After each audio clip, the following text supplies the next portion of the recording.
जय राजस्थान दोस्तों, आपका बहुत बहुत स्वागत है हमारे YouTube channel Rajasthan online teaching में। मैं आपका दोस्त नितिन जांगेड़ आपके सामने फिर हाजिर हूँ आज की नई क्लास लेकर। भाइयों, आज की हमारी क्लास होगी मेवाड़ की। मेवाड़ का इतिहास आज हम पढ़ेंगे। भाइयों, जो हमारी अंतिम क्लासेज हुई थी उनमें हमने चौहान वंश पढ़ लिया है। जिन दोस्तों ने चौहान वंश की क्लासेज नहीं देखी हो उनके लिए हमने डिस्क्रिप्शन में लिंक दे रखा है, वहां से देख लें। भाइयों, आज हम बात करेंगे मेवाड़ के इतिहास की। मेवाड़ का इतिहास राजस्थान के इतिहास में एक अपनी अलग भूमिका निभाए हुए है, एक अपनी अलग पहचान बनाता है मेवाड़ का इतिहास। मेवाड़ में राणा प्रताप जैसे शासकों ने जन्म लिया था।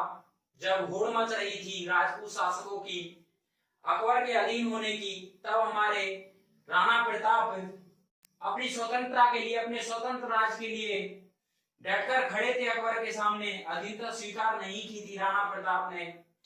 भाइयों, तभी तो कहा जाता है कि मेवाड़ से अगर हल्दी घाटी हटा दिया जाए और राजस्थान से अगर मेवाड़ हटा दिया जाए और हिंदुस्तान से अगर राजस्थान हटा दिया जाए तो शायद हमारे देश की कोई विशेष पहचान नहीं रह जाती कि इतिहास को लेकर हम अपनी मूंछों में ताव दे सकें।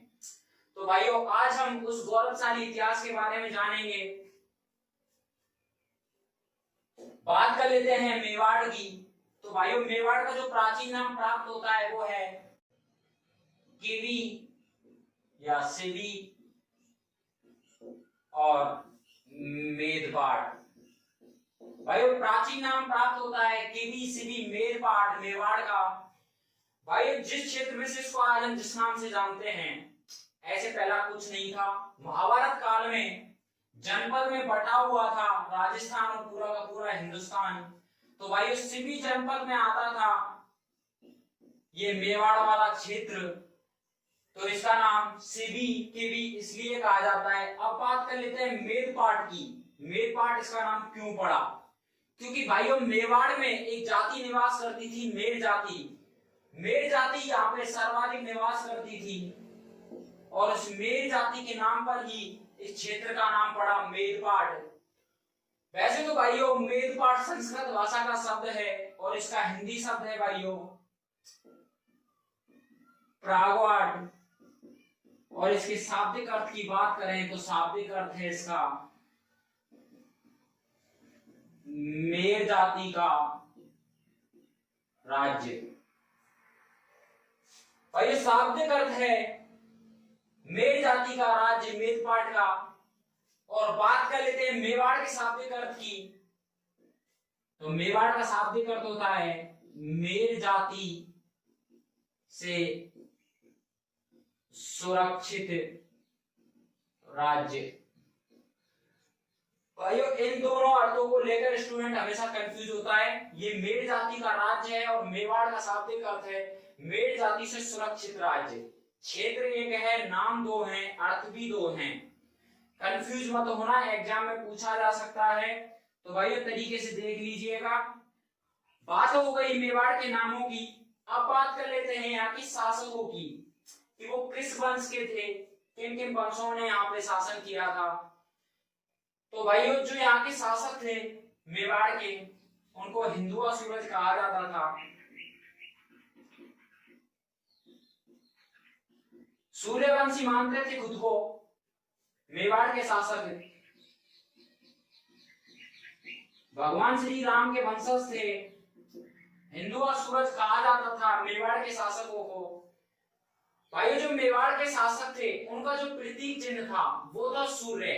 उनकी ध्वजा और मुकुट पे सूर्य का सिंबल होता था, सूर्य का प्रतीक चिन्ह होता था भाइयों। और उनकी ध्वजा और जो उनका मुकुट था उसमें एक आदर्श वाक्य लिखा हुआ था।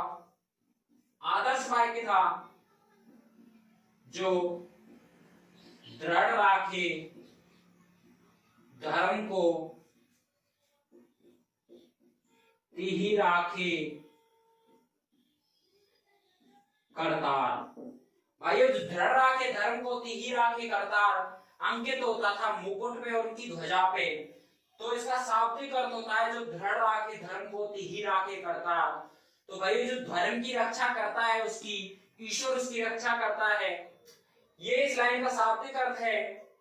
जो प्रारंभिक राजधानी थी मेवाड़ की, जो प्रारंभिक राजधानी थी वो थी भाइयों मध्यमिका। मध्यमिका आलम नगरी के नाम से जानते हैं इस क्षेत्र को, चित्तौड़गढ़ में स्थित है भाइयों। भाई जो बात हो गई मेवाड़ के शासकों की, अब बात कर लेते हैं यहाँ पे जो वंश हुए थे, किन किन वंशों ने यहाँ पे शासन किया था। तो भाई ये दो वंश थे मेवाड़ में शासन करने वाले, एक तो भुईल और दूसरा सिसोदिया। भुईल राजवंश और सिसोदिया राजवंश ने शासन किया था मेवाड़ में।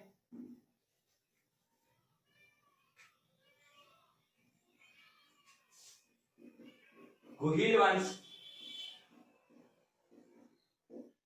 और सिसोदिया वंश, इन दोनों राजवंशों ने यहाँ पे शासन किया था। भुईल वंश को हम गहलोत वंश भी कह सकते हैं या फिर रावल वंश भी कह सकते हैं।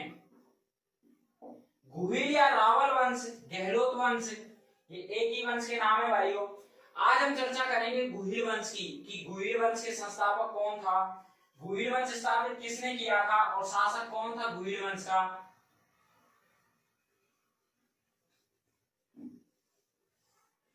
तो बात कर लेते हैं भुईल वंश की। भुईल वंश की किसने स्थापना की थी भाइयों? भुईल वंश की स्थापना करने वाला व्यक्ति था भुईलादित्य।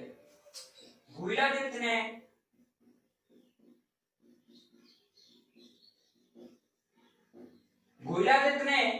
भुईल वंश की स्थापना की थी भाइयों मेवाड़ में। अब बात कर लेते हैं स्थापना कैसे की थी, भुईल कौन था। तो भाइयों एक शासक था गुजरात का, वल्लभी गुजरात का एक शासक था।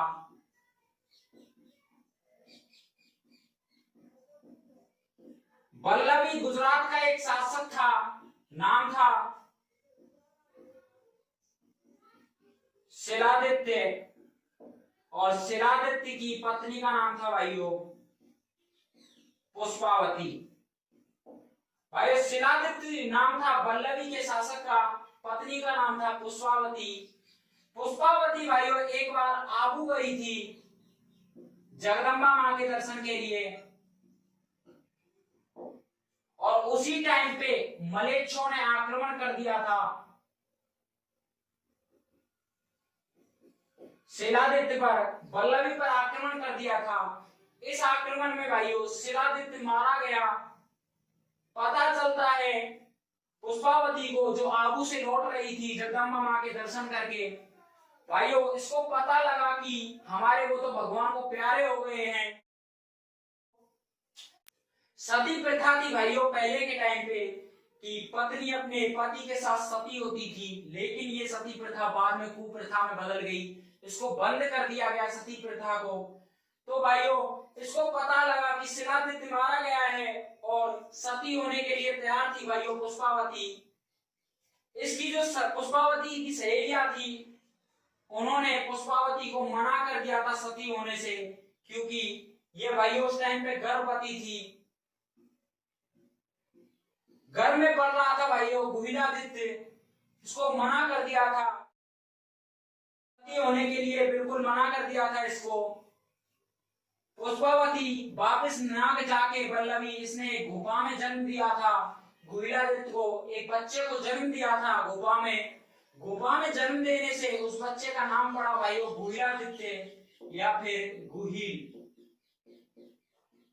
बच्चे को जन्म देने के पश्चात ही इसने ब्राह्मण महिला कमलावती को इस बच्चे की लालन पालन की जिम्मेदारी देकर अपने पति के लिए सती हो गई थी भाइयों पुष्पावती, और इसकी जो धाय मां थी भुईलादित्य की वो थी कमलावती। कमलावती लालन पालन कर रही थी गुहील का। गुहील भाइयों जैसे जैसे बड़ा हुआ, उसके जो दोस्त थे, उसके जो सहपाठी थे, उसको चिढ़ाते थे। उसके दिमाग में एक ही क्वेश्चन आता था कि मेरे पिता कौन हैं। तो भाइयों ये बात उसको खाई जा रही थी गुहील को। एक दिन कमलावती के पास जाकर गुहील बोला कि माँ मेरे पिता कौन हैं। तो कमलावती को तो सारी बातें पता थी, लेकिन अब अनभिज्ञ था गुहील इस बात से कि उसके माता पिता मारे गए हैं। कमलावती भाइयों आराधना करती थी सूर्यदेव की। इस विडंबना से निकलने के लिए उसने सूर्यदेव को याद किया और सूर्यदेव से पूछा कि ये बालक हट करता है अपने पिता के बारे में जानने के लिए, मैं क्या करूं, मैं घोर संकट में फंसी हुई हूं। तो सूर्यदेव ने गुहील को बुलाया और उसको कहा कि अगर आज के बाद तुमसे कोई तुम्हारे पिता का नाम पूछे तो उसको बता देना कि सूर्यदेव मेरे पिता हैं। और गुहील को वरदान स्वरूप एक पत्थर दिया। भाइयों वो पत्थर इतना तिलस्मी था कि गुहील उस पत्थर से किसी को अपने सम्मोहन में कर लेता और उसी पत्थर से वो चाहे जो कुछ कर सकता था।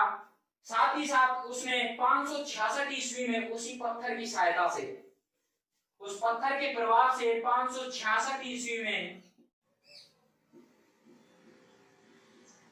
हूर्ण वंश के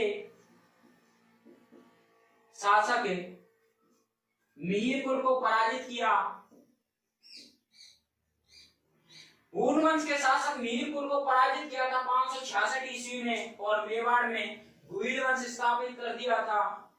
भाइयों जो गुहील वंश के संस्थापक हैं वो तो हैं गुहिलादित्य,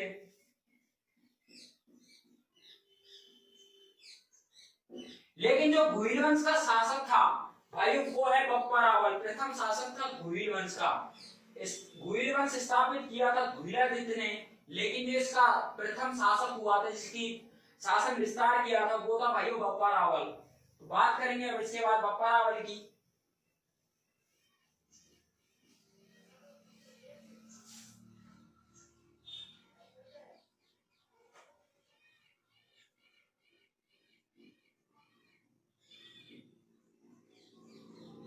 बप्पा रावल भाई शासन काल था 734 से 753 ईस्वी तक।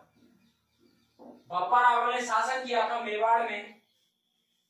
भाई जो बप्पा रावल के पिता थे उनका नाम था नागादित्य। नागादित्य की और भीलों की बिल्कुल नहीं जमती थी। नागादित्य कट के रहते थे भीलों से और भील जाति यहाँ पर सर्वाधिक निवास करती थी। भीलों से एक युद्ध में भाइयों नागादित्य मारा गया और उनकी पत्नी भी मारी गई। भाइयों बच्चा था बप्पा रावल। बप्पा रावल का बचपन का नाम था कालभोज या कालसोग। तो भाइयों बप्पा रावल का बचपन का नाम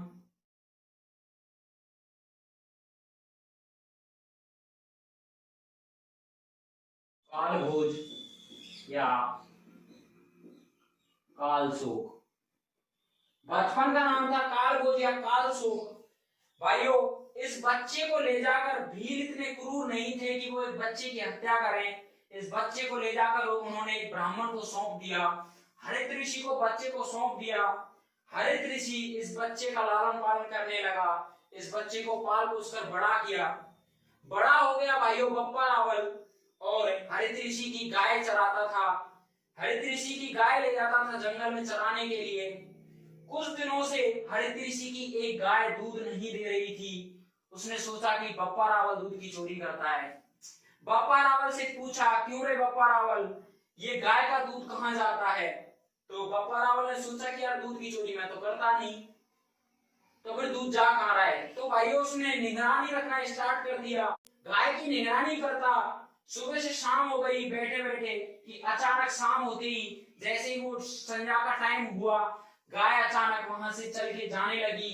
बप्पा रावल उस गाय के पीछे पीछे जाने लगा। गाय गुफा में घुस गई। भाइयों गुफा में घुस के बप्पा रावल भी चला गया, छुप के देखने लगा कि दूध जाता कहाँ है।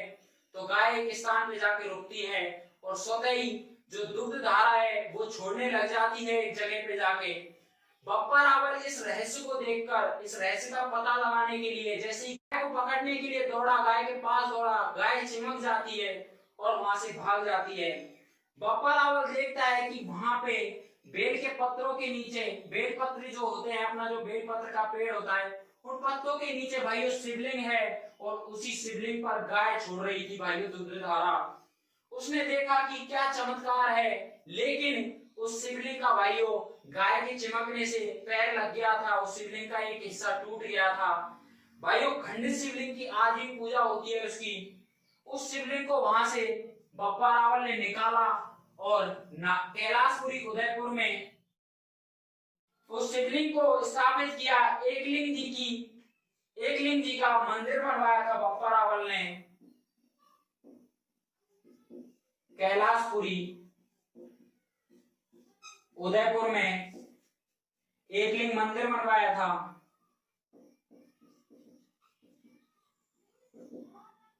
और उपासना करने लगा था भाइयों एकलिंग जी की। हरित ऋषि ने बप्पा रावल को एकलिंग की उपाधि दी।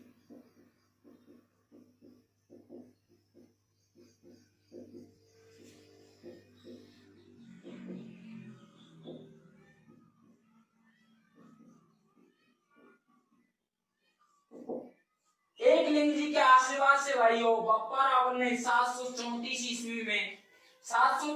ईस्वी में भाइयों मौर्य वंश के शासक मान मौर्य को पराजित किया और चित्तौड़ अपने अधिकार में लिया था। चित्तौड़ दुर्ग उनसे छीन लिया मौर्य वंश से और अपनी राजधानी बनाया था भाइयों नागदा को। नागदा में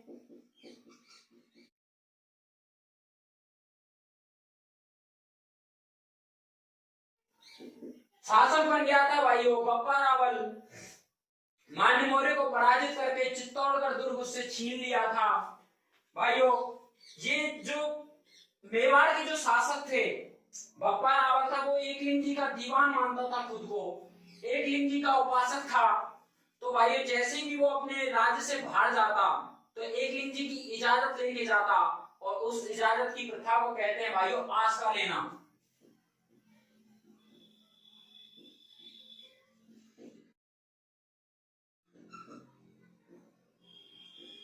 एकलिंग जी की